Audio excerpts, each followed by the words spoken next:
rather cold. It is. I feel sorry for you. Yeah.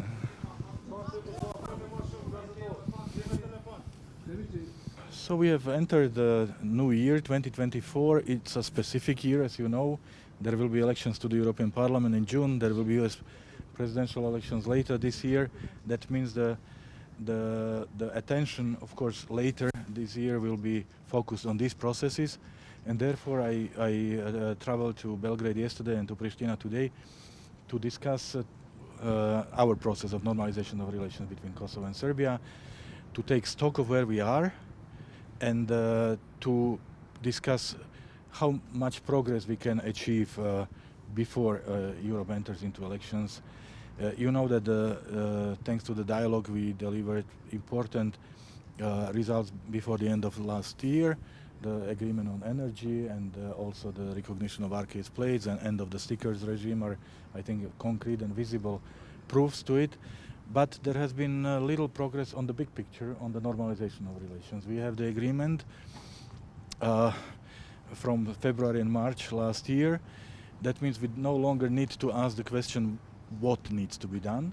We don't even have to ask ourselves how to do it. The question is when to do it. And of course, if you ask me, I would say without delay as soon as possible. Let's start enter into the implementation. And I had long discussions with the Prime Minister Kurtit, with the First Deputy Prime Minister Bislimit, and now I, of course, will analyze what I heard and yesterday in Belgrade from President Vučić, today from my partners here, and I will inform, of course, the member states and the leadership of the European Union, and we will prepare the next steps in the process. We really want the process of normalization to continue because it brings benefits to all people who are living here. And yeah, so this is probably as much as I can say, because I hope you understand that I need to inform my leadership and the member states about the findings. Yeah. But it was definitely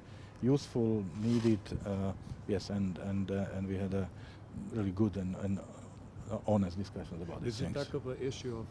We mentioned this issue of the decision of the Central Bank of Kosovo. But I don't want to act as a speaker of the Kosovo government, so there will be an information given to you tomorrow, so you will learn more about it. Banska attack is discussed every time in every meeting since it happened. Yes, of course, we also raised it yesterday in Belgrade because, of course, the European public, European member states are waiting and expecting consequences to be drawn and the responsible people to be held accountable.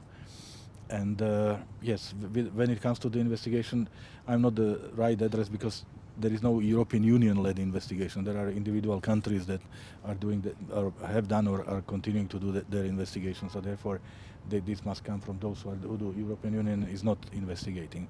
We are, as I said, we are receiving information from member states and from our partners. Well, there certainly will be concrete steps, and I will prepare a set of recommendations to the European leadership and to the member states, and of course the decision will be made which steps we take in next coming weeks. And I don't want to speak about a failure. But we might miss the opportunity to move the process forward, and of course that's not what I want. So I will continue doing my best so that we see concrete results of the investigation. Thank you very much. I really have to run to my next meeting. Thank you very much.